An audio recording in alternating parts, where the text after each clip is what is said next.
Okay, I think because we don't have a lot of time today, I'm going to get us started and we'll just keep welcoming folks as they join the room. Thank you all so much for joining us this afternoon or late morning for those of you on the West Coast. My name is Hilda Vega and I'm HIP's Director of Philanthropic Practice. This conversation today is about building a common impact agenda, and we're very glad to have folks join us from all of the different places where they might be. Please put your name and your organization or your location in the chat if you would like to say hi. If your preference is to hear this conversation in Spanish, there is another room where you can join the conversation and you can hear the translation. All right. I am going to get us started now. I also, because of the translation, I do want to just make a note that I'm going to remind myself and also our speakers to speak slowly so that the translation process is easy on the other end for folks. If we don't have any other logistical concerns in the chat or from anyone at this moment, then we're going to just go ahead and get started. So over the past couple of days, for folks who have been with us, we have been learning a lot about all of the different ways that activists and leaders and organizers and funders from all over the region are understanding the moment that we're in after all of the social, financial, health, and racial reckoning events that happened last year and continue to happen this year. We've been seeing a lot of different tools and different ideas and resources that everyone has been bringing to bear during this time in order to help see us through, help see our communities through, and really begin to think about what the future means. For me, as a HIP staff person, I'm really excited to be able to have on this last day of our conversations a look at learning and evaluation within the context of everything we've been seeing and everything that we have been doing as a community, and in particular with a thought and a lens on migration and forced displacement, and how we organizationally, individually, but also collectively can think about how learning and evaluation can be powerful tools for our work across sectors, across issues, and certainly across movements. Our hope today with this conversation is that we can start developing some common ideas and talking points around how to make learning and evaluation not just something that funders ask us to do, something that has rigid definitions that maybe don't involve or account for our lived experiences, but something that's really holistic and integrative and takes account of our lived experiences. In fact, the other day, HIP's president was giving a talk on racial equity with the Gates Foundation. And she noted that in philanthropy, what isn't measured isn't valued. And I feel like this is especially true when we talk about the lived experience of people across the region who are the ones most impacted by our social challenges these days. It has such a massive role in terms of learning and the way that we can bring it into spaces that influence and shape funding and policy. So today's conversation for me is very important. Our guests are going to give us some grounding and some context and do a little bit of unraveling about how we can use experience and data and storytelling all together to really build a much more authentic ownership of what evaluation and learning can be. Ultimately, we hope that this is something where we can begin to connect a lot more together, begin to share, begin to link a lot of different pieces of our tapestry together, and ideally also just get more funding for us to all do the work that we need to do. So very happy today to have Hafsa Mustafa from Thousand Currents and Marcos Baya from Dahlberg Advisors. I'm going to hand it over to Hafsa and we'll get started. Thank you. Thank you so much, Hilda. It's a pleasure and honor to be here. I come from Thousand Currents, as Hilda said, and I've got 15 plus years of experience designing, learning, and teaching learning evaluation frameworks. And at Thousand Currents, that's an organization that supports grassroots groups, movements, and alliances, formal and informal, across the world, especially in Latin America. I'm connected with, in my role, to groups on the ground, learning from them how they're measuring and understanding the work, and connected to the philanthropic sector and what they value, they measure, and sometimes impose on our communities. So my goal today is to share my learnings and ground us in some of that history. I'm going to just pass it on to Marcos. Sure. No, thanks also to the HIP team for inviting us, and it's a pleasure to be here with you, Hafsa, as well.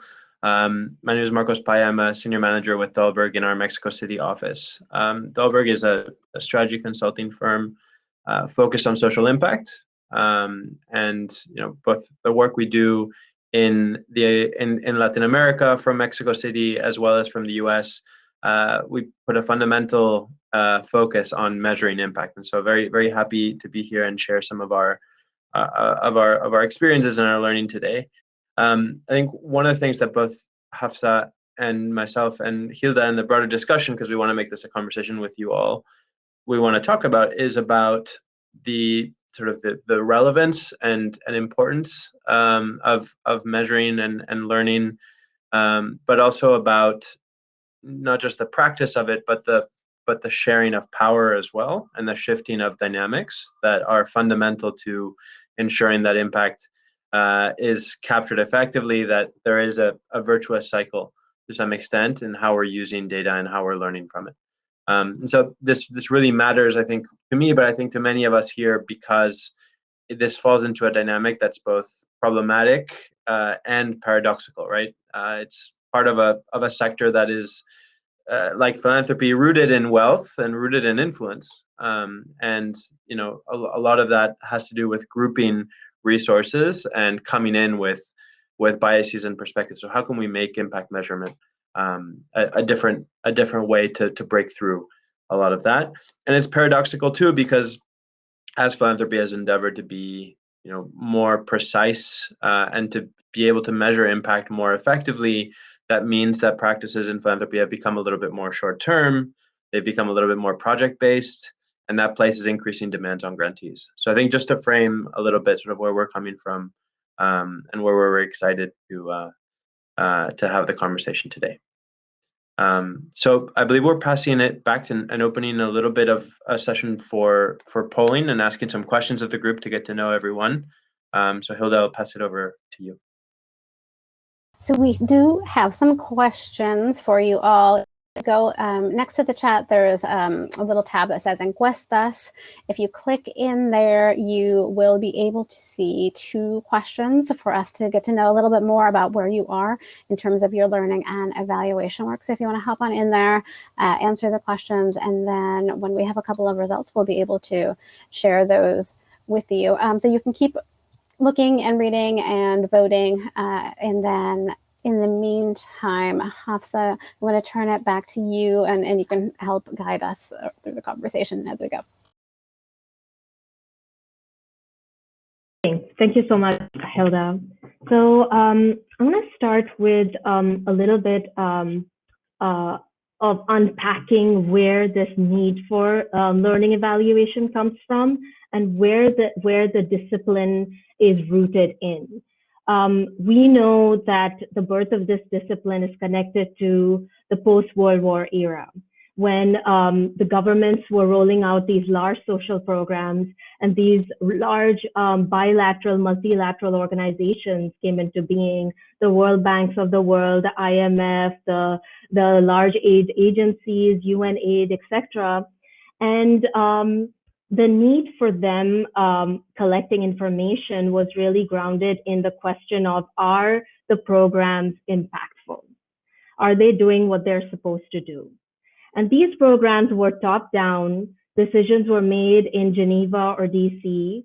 They're kind of replicating the harmful patterns we see of colonization, imperialism, white supremacy, where programs are happening to our communities, and they with not a lot of consent, and not a lot of engagement. And so the evaluation of these programs has similar roots, where evaluation and data collection is happening to people, and information is being extracted from them and taken to academics in the global north, who are creating all kinds of mathematical models to understand what's effective, and they're missing the larger picture and the context. And they're trying to roll out similar programs globally and not really looking at what's locally needed or incorporating the voices of people. And so that's the big challenge here that the evaluation sector already faces, is that it's rooted in these values, and we have to actively make an effort to undo it. And this brings us to our current moment and kind of recent past around like the early 2000s, where the evaluation sector starts talking about community inclusion and community voices. A lot of this is coming from a pushback from our communities in the Global South. And our communities in the Global South are claiming space, claiming their voices back, pushing back, and creating their own parallel systems of evaluation that are grounded in learning and not monitoring per se. So the traditional way of monitoring evaluation is extractive, it's auditing, and it's one way.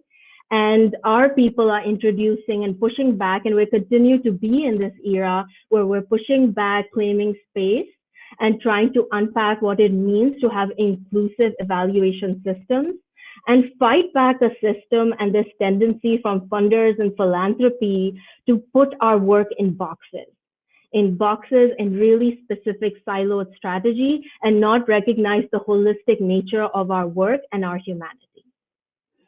So I just want to pause here and see, Hilda, do we have any results coming in?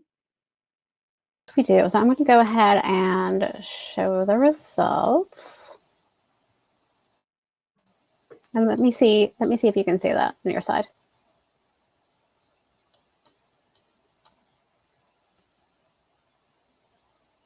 All right, so we have folks primarily in a space of our staff has limited time and capacity to collect data for impact evaluation. With folks who also feel pressure from peers or donors to adapt evaluation practices that don't serve them. But then we do have a majority of folks who feel satisfied with the way that the organization currently showcases the impact of the work.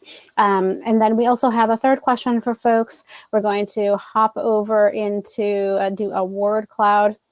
And so this is in the Mentimeter platform. So Beatriz, if you could put the link to the Menti and the code to the chat, we can do that quick question. And I will put it up on the screen so we can see what the results are. Can folks see my screen? Yes? Yeah. Okay. All right, so the question is, what characteristics should evaluation have to be inclusive? And you can submit any of the words that you think are really most important for you.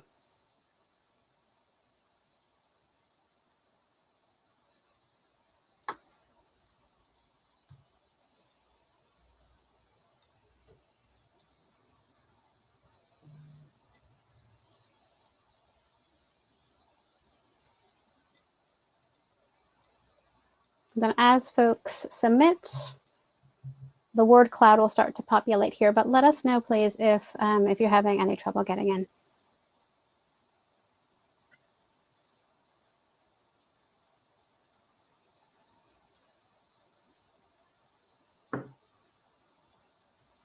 Yeah, we see some important themes, Mark, which we're going to unpack and talk about. Localized, participatory, listening. The value should be grounded in purpose, gender focus, focused in learning. That's right.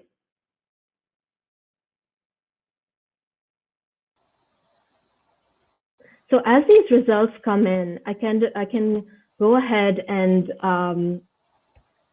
talk about how what are some of the lessons we're partners in this moment, and what is happening in the sector. Now, at Thousand Currents, we're connected to and support grassroots organizations and movements that are addressing the root causes of some of the challenges we're seeing and witnessing in this poly crisis today. And our partners have been telling us for a long time that our evaluation and impact metrics in the global north are not satisfactory. They're very short-sighted. They're connected to short-term impact, connected to certain time frames. They're not looking at the bigger picture. They're not talking about shift in equity, shift in systems, and recognizing the entire ecosystem of organizations that are working to transform society. And in this particular moment of crisis, we know it is more important than ever before to shift our values and transform evaluation drastically, and really push back and advocate so we can make the case with funders and partners in the global north to see things differently and think outside of restricted buckets in academia or restricted buckets that are defined by organizations that are removed from the situation themselves and embedded in strategies that really are not well informed about the context of our partners' work. So some of the key things that we've learned being in relationship with movements in this past year and beyond, and in relationship with philanthropic institutions that constantly ask us for log frames and metrics and specific outcomes to showcase impact. The one takeaway is that we're finding that the Global North frameworks are not doing justice to the holistic work that our partners are doing. And because of what they're not asking and not looking at, they're not completely understanding the work and the crisis that our communities are in and how they're adapting and responding. So in response to this, our partners have kind of shared a few guidelines that push our thinking towards how to have more inclusive voices and have more justice-driven frameworks on evaluation. So the first thing is really basic. It's purpose. You know, we need to make sure that we ground ourselves in the purpose of evaluation. Why are we doing this work? We are not monitoring and auditing our communities. We want to establish learning relationships. Our frameworks are strong, effective tools for relationship building and learning. They deepen our relationships with our communities, and they with our philanthropic partners so that they create space for dialogue and learning and really encapsulate the richness of the context of our partners' work. So that's the first piece. So we are actively looking to decolonize evaluation when we ground ourselves in this purpose, and we ensure that we're not replicating the harmful effects that evaluation typically has and has had in the past on our communities. The second piece that's important is our partners tell us, and they have guided our shift in culture as well, that it's really important, as one of the word cloud words was listen, that we have to shift mindsets and hearts within our organization so we understand and comprehend what our partners are saying and what the community is saying. So we're able to ask open-ended inquiries, like what is important for us to know at the moment? What are things we're not seeing? What are things between the questions that are important for us to capture? So that's shifting culture. And then, of course, the key thing is our valuation needs to be led by the community, but internally we need to unpack what it means.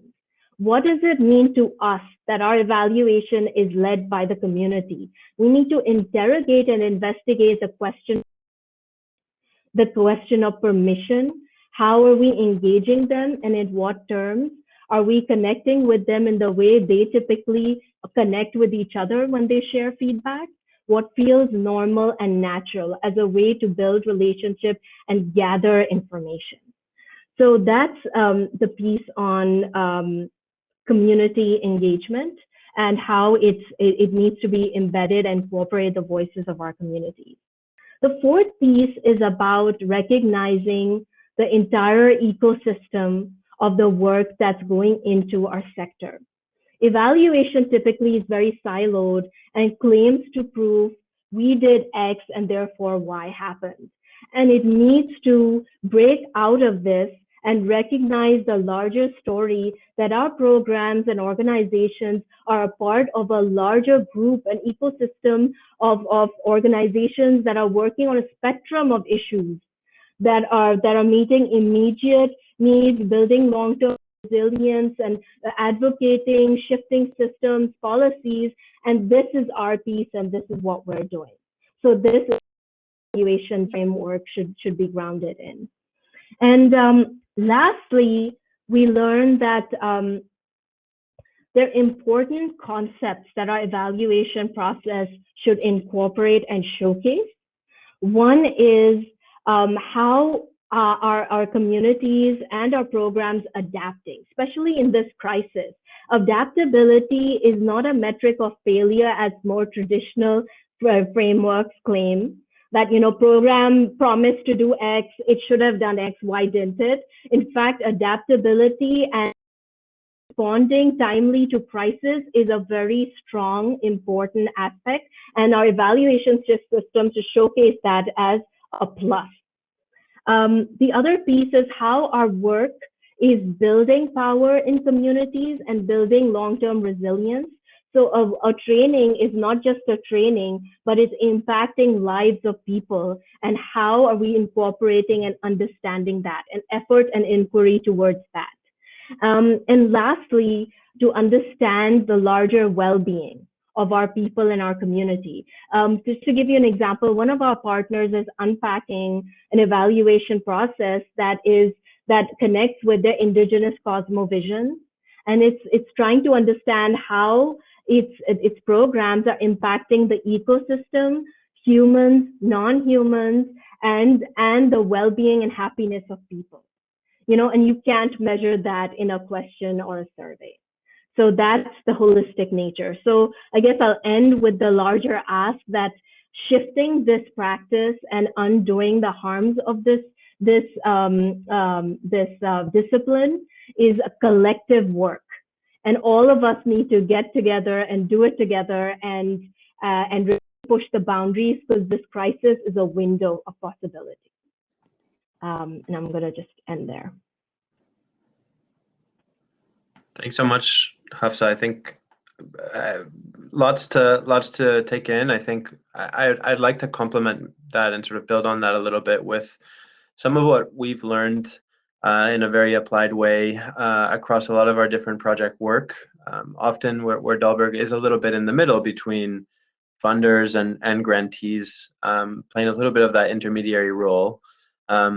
I'd want to give a little bit of a shout out to also a series of conversations that we hosted last year with a wonderful organization named Common Future, all in part of our justice, equity, and mobility practice at Dahlberg, where we really talk through a set of learnings that are in a really good article authored by Rodney Foxworth and Marcus Heyman in the Stanford Social Innovation Review. So definitely something to check out in more depth.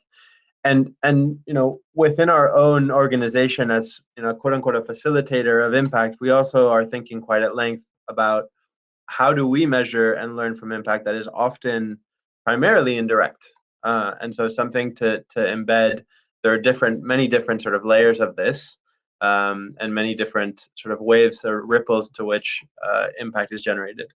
And so maybe I thought I would start and open up and continue to a great extent what you've set up, Hafsa, by talking through essentially the journey of measuring impact. It's not a linear journey, it's very much a circular one, but talk through a little bit what we've learned from design to collection and analysis to decision making as things that are evaluated should be feeding directly into things that are learned and things that are applied. And so when I think about design, I think very much to that first meeting that a grantee has with a funder, right? And that first set of conversations that have to do with how are we going to work with each other And how does evaluation fit into this? So first, it's really about ensuring that that conversation where you're designing your evaluation approach is based on a set of clear principles. I think it's interesting to explore some of the work that the Equitable Evaluation Initiative has been doing recently, who've laid out a set of principles and frameworks that are being replicated now on a range of interesting and active projects and programs. And so the three principles that they call out: one is ensure that evaluation itself is done in service of equity, right? Evaluation is both a means and an end through which to achieve equity. So it's the process through which you're contributing to greater equity and inclusion. Second is, when you think about answering questions about the cause and the effect of improvements, or the other way around, of programming, think through those structural patterns that influence, that drive those causes and those effects. And then when you think about how you undertake evaluation, think about how much is this approach, both multiculturally valid, I think very relevant in our audience today and in the framing of the Human Rights Summit, and encouraging participatory ownership. So something we saw with the word cloud. And so that first conversation, make sure that there's alignment around those things. I think drive on.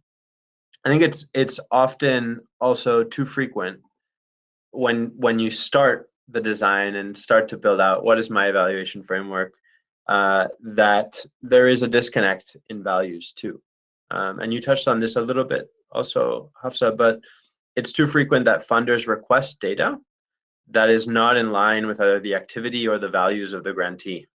So you might have a funder in the education or skills building space, and see lots of integrations there with migration and forced displacement, who's requiring essentially a minimum number of new graduates, but it's not really looking at the sustainability or the quality of what graduates have learned and the skills they may have built. And so this fits within sort of a broader, I think, dialogue that happens a lot, that's happening a lot in the impact space around outcomes, not just outputs, but not thinking through together as funder and grantee on what are we trying to achieve here with this measurement, may miss what communities actually need and what communities values. And it creates a disconnect that I think perpetuates itself in that sort of relationship between organizations through the journey. I think the second thing when we think about design is also just build in lenses and an ability to disaggregate data effectively. And so where there are elements that can be measured, and when there are indicators that can be tracked, think about how can I split this data more effectively, from a demographic standpoint, thinking about gender, thinking about race, thinking about age, thinking also about power factors, like the voice that a program participant has. How does that vary? And embedding that, I think, is very useful. And perception factors, like where are participants coming from into this program? And so thinking about how to disaggregate that, without that kind of disaggregation, your data collection is less rich, and by extension, so are your learnings and the kind of decisions that come out of that. And then maybe a third lesson from the design element of an evaluation approach is pragmatism. I feel so often organizations, when working with each other, sort of put aside what is pragmatic and what is effective, what is sensical, based on what we have and what we know. And so I think a key learning is to ask grantees, suggestion to a funder, ask grantees, what data do you have already? Start with what you're already tracking. Think about, how can we expand our shared definition of impact, and make sure it's grounded in the experiences of people doing the work. Sort of linked to that is also the systems and technology. What methods do you already have to collect information? What's achievable within existing platforms? I think that often gets put aside. There's often a push to re-innovate or disrupt, when often it can be really helpful to start and improve already what exists. And then an additional is to think about new metrics as well. So what are shared indicators that can help a more ecosystem or holistic understanding of the problem to solve? And so really at this design stage, it's worth questioning a lot of that, but also building from what we already have.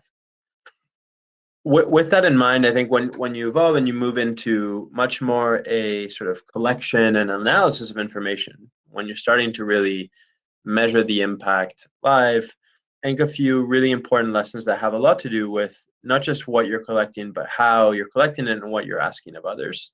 And I think one thing that came up very clearly in this poll is this importance of recognizing the workload, recognizing the importance of the burden of collecting information, of how that influences the relationship between two entities that are asking and requesting things of each other. And so it would be very interesting for funders to more actively quantify the value of the workload, right? Embed the value of collecting data into grant making itself, and to think about, really costing in elements that improve the quality of data collection in the first place. So Common Future, for example, has required peer reviews as part of their application process, and that extends itself into the evaluation approach. And they pay reviewers, $1,000 each time for their time and effort. And so it's thinking a little bit about what is the cost, but mainly what is the value that this is providing to me, and linking that. And part of that is also communicating the value from the start, so that value is shared. Doing X allows us to collectively achieve Y, and really embedding that ensures that everyone is here and doing this for the right reasons, and everyone is bought in. The second sort of element of data collection is probably a little bit more thinking about how you reduce and how do you balance the workload. There's a lot, especially if you start thinking about new indicators or new metrics, and if you start mixing different kinds of information that you're collecting. So can you ensure in the first place that where there is an amount of collection to be done, and you're, as a funder, asking that of your grantees, can you make sure that that is mandated or at least established or codified to all of your grantees, right? Ensure that processes are an even playing field for participation. Ensure that community voices are part of this selection process, and this evaluation process, and make sure that that's something that's shared by everyone that's participating.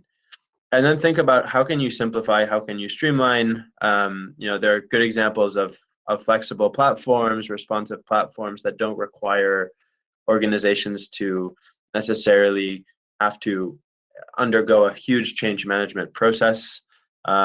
Think about how do you keep the evaluation process to a short set of questions and focus on what's most relevant to project success. And I think one thing that I really liked from your overview, Hafsa, is really asking, like, what should we really be thinking about? What is really important to the moment right now, and embedding that kind of flexibility in your collection approach. I think there's a part also about collection that's about feedback, and ensuring that your feedback processes are equitable from the start. And so very often there is a lack of clarity around the intention and the use of feedback. And so the process of gathering information is extractive and invasive if it's not clear, why is feedback being gathered in the first place. And so sharing that purpose builds trust. I think one thing that we've seen in some organizations is flexibility to how you create pathways to sharing feedback. So can you get as good amount of discussion or conversation between grantee and funder if it's a survey as if it is a phone call? Can you ensure that your processes are able to be adapted to the needs of the person or the persons that are there, and how can you change and adapt that over time? And then follow up, right? Often feedback is used, often feedback is not used, and that kind of learning and conversation is really effective to share with grantees who might often very well feel like many here participating in the dark with how that information is later used.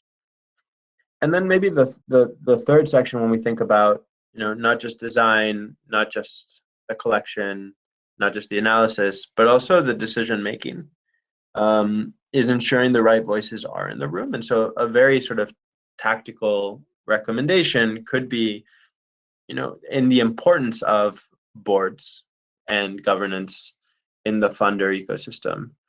Could you consider paying your grantees or your potential grantees to come talk to your board? Not just open the space for them to talk to your board. I think that's something that that should be done naturally. But how can you value the time that it takes, right, for a grantee to come and share those experiences? Have that relationship between grantee and governance of the process about what measurements are important to them, why it's important to them, what they currently report, and what they'd like to be reporting. Having that kind of conversation is often inexistent, right? And it is often misjudged, and that space is not created.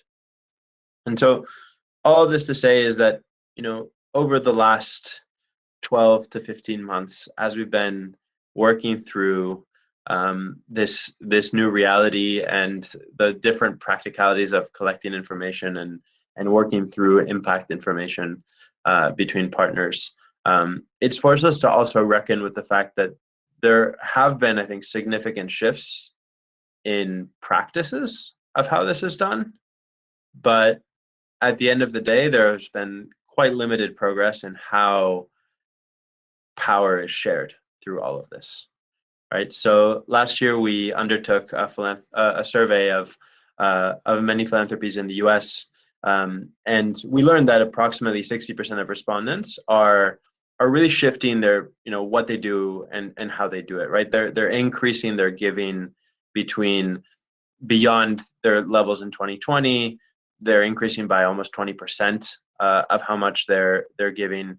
But there's very few examples of increases or shifts in power sharing, whether it's seeding decision making, whether it's thinking about control in a different way, space in a different way, wealth in a different way, historically marginalized communities. And that's all the more important in a context right now where there is huge but also increased attention to issues of migration and forced displacement. And so thinking as much about how can we be adaptive to that, to how can we shift power in that is really, really key.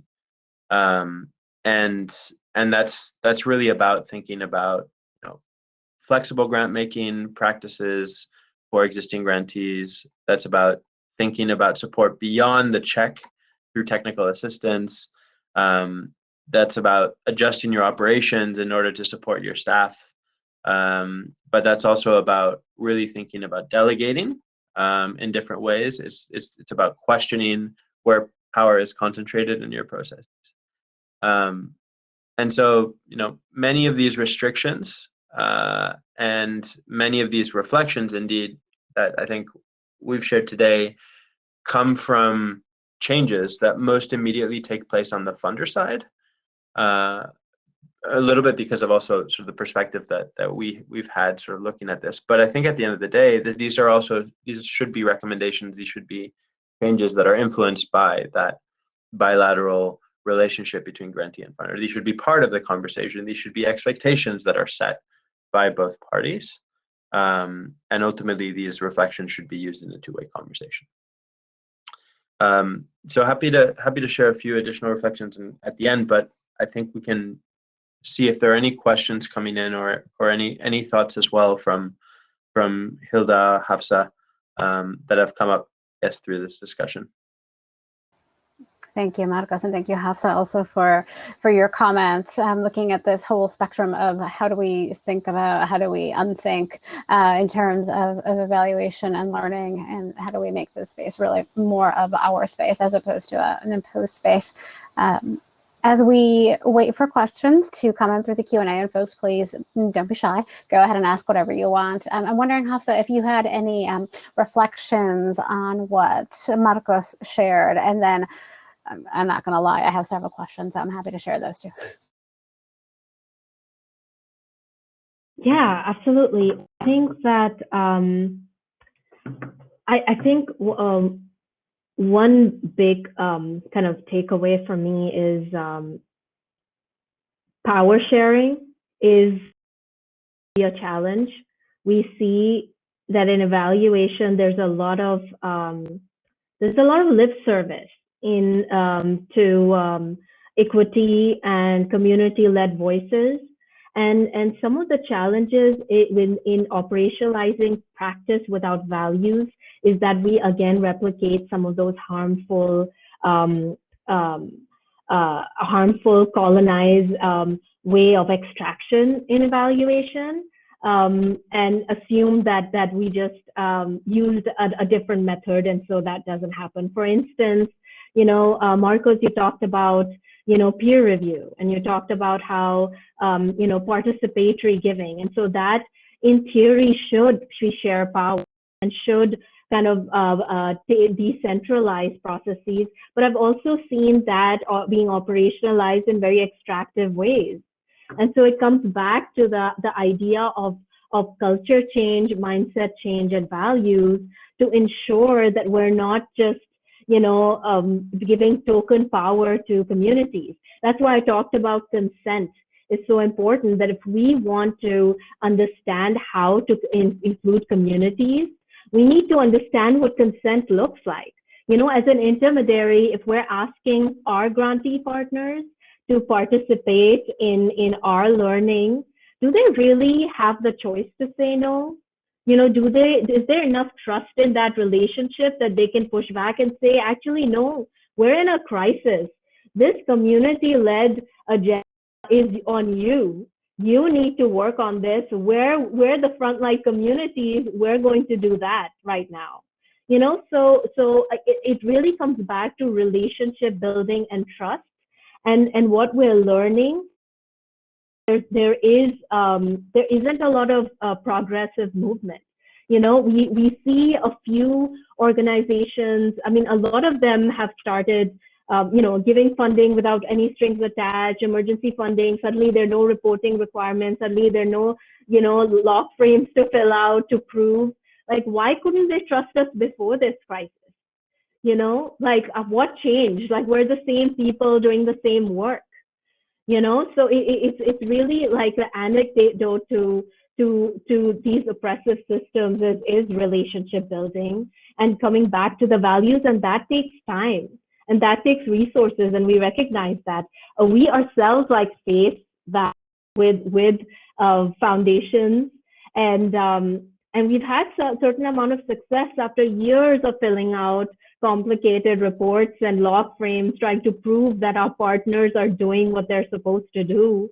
Like, we had this honest conversation, but it took us time to build that trust with that particular foundation to say, actually, the questions you're asking are irrelevant. Like, yes, they did support X number of people in this amount of time, but there's a lot more that happened behind the scenes and how their lives have been changed by what we're doing. So bringing in that qualitative storytelling power is very important, we find. And so the bigger piece then becomes, we inadvertently have to do evaluation advocacy.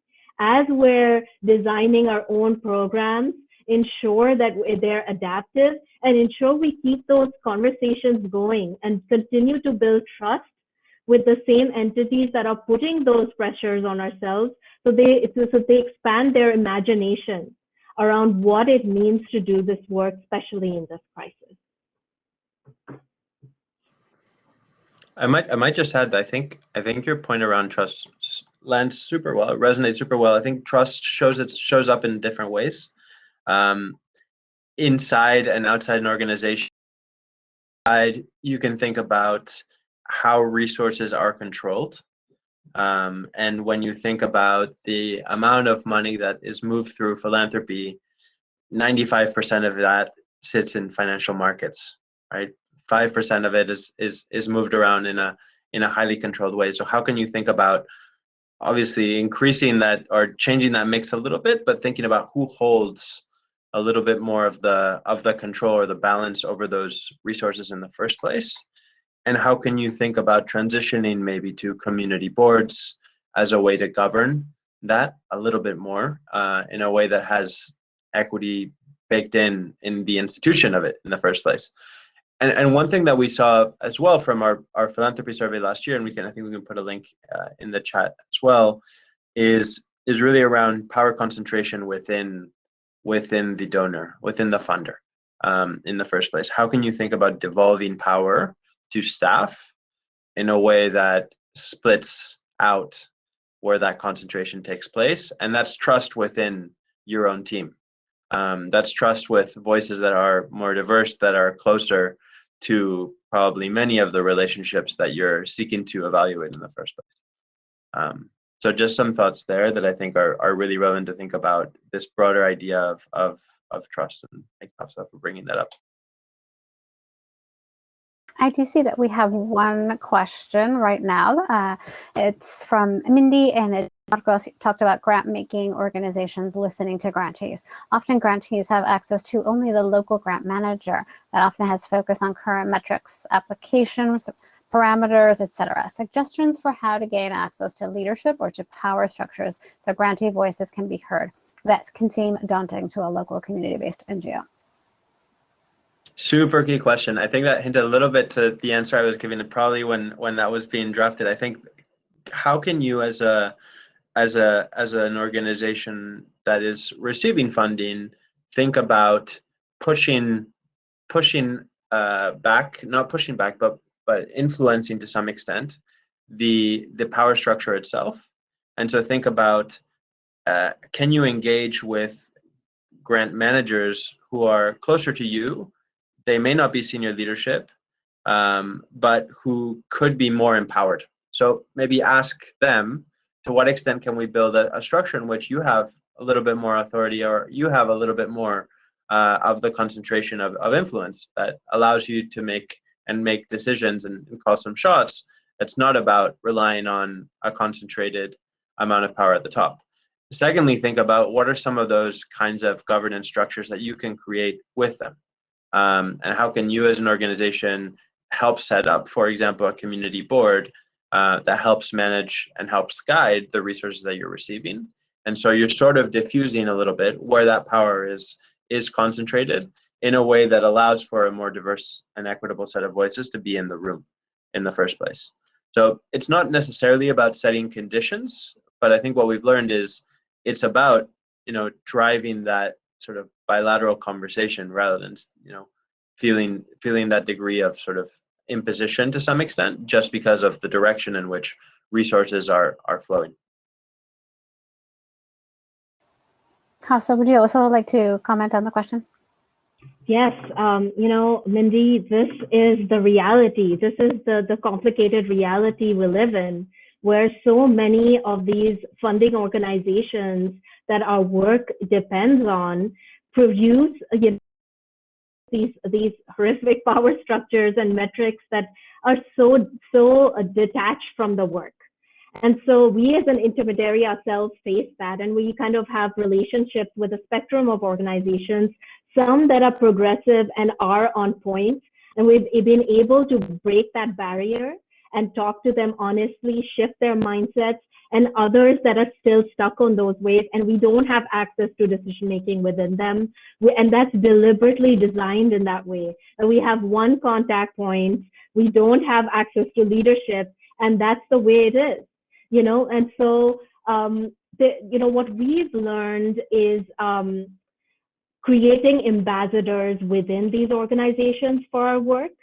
And and this takes time, like I said, for some of the organizations that we did this kind of shifting the framework piece on, they've been funding us for over 10 years, and now we are at a point where we're like, oh, we've been measuring all the wrong things, and this is what the reality looks like, right? So where is like having a very intentional strategy of building ambassadors within those organizations and doing that evaluation advocacy work. That's one piece. The second piece is that we partner with progressive funders that are already on the same page with us, and that can be allies, that can be influencing forces for us who can connect with other funders and have those conversations because they have access to rooms and leaderships and power structures that we don't.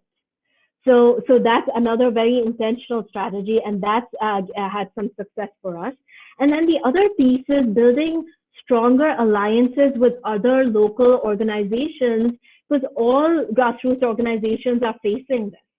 right? Our movements are constantly facing this. And that's why we see a wave of like global south evaluators come up, push back, create their own indigenous structures and claim space and voice and say, no, your metrics that you have proven on an international basis, that is like the measuring, the impact of, say, a certain training, it's failing. It's failing to recognize our humanity, and this is what we're trying to say. So in those conversations, if we can bring in our allies and partners and say us, and in our ecosystem, X number of other organizations feel this, and produce like a collective front to push back. But the reality is it's tough.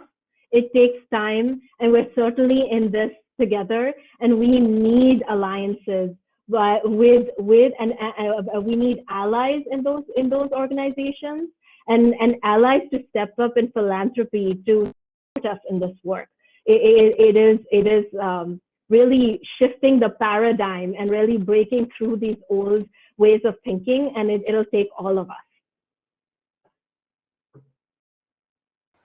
Marcos, I don't know if you were eager to say something there, but I do have a question, because I wanted to see if we can follow this thread a little bit, especially how somebody had mentioned being able to be in spaces where some of your allied funders are able to influence their peers. And I feel like so many of us in the sector come up against these situations where we have program officers or evaluation officers or other let's say middle management staff who are on our side and they're philosophically aligned with us, but then there's a barrier at the top, and frequently this is at the trustee level.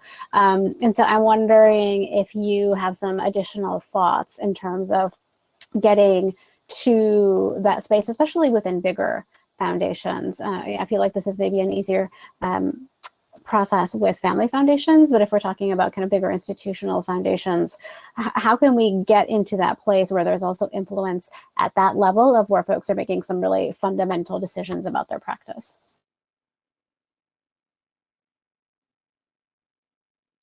Yeah, I mean, my 2 cents are I would think about the incentives.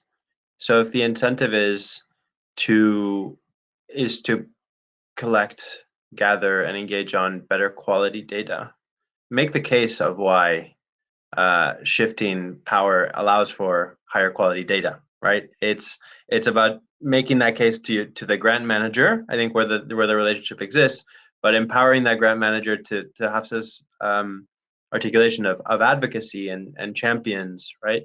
As a way of saying, hey, we'll get better information and we'll be able to improve projects if we're able to change in that way. And so it's really about a lot of that grassroots, not just grasstops, but grassroots approach to change, often where you do have a lot of the power structure that is concentrated at the top in the first place. And I think some of the questions that are coming here around around power structures, about leadership, I think a lot of that has to do with the fact that there is such a capacity challenge and capacity problem that many people aren't active in the evaluation journey and active in the direct collection of data, don't often have the space to advocate, don't often have the time to be able to come and speak to a board and influence a board. So how can you quantify the value of that a little bit more? How can you bake that into what you ask for and what you give a grantee?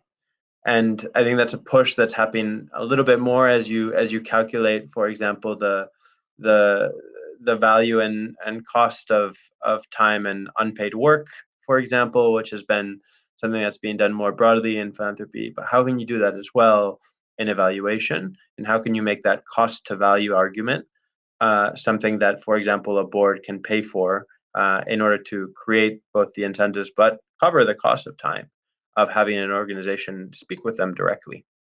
And so it does require, I think, a little bit of a rethink, and it does require, a real step back and saying, we're asking so much for this end, and this is valuable, so let's cost that out.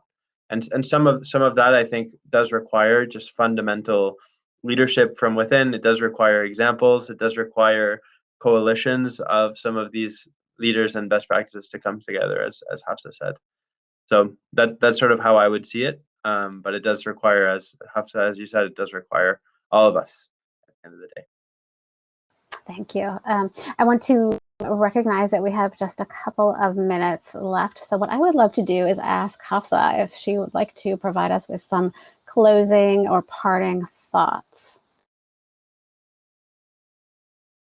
Sure, and I kind of will connect it to Carter's question on decolonizing. Hilda, we began this session when you said that we need to center community voices and lived experience. That's very critical, because what the evaluation discipline essentially has done is have academics really claim space, create a jargon, and create multiple barriers. So evaluation is not accessible to us, the communities doing the work. And the ludicrous part of it is that we know our grassroots organizations and movements are the closest to the problem, are living it, breathing it, and what's happening. They know. They don't need to prove with numbers that their programs are working or not working, and they're adapting to the crisis and how what the community needs are. So the idea is reclaiming space, and our people reclaiming this whole concept of impact, and thinking about it more holistically. Like the example I gave is of our partners who are talking about creating measures of well-being. What is a good life? We're creating a program so people in our community can have a good life. Create a survey for that. So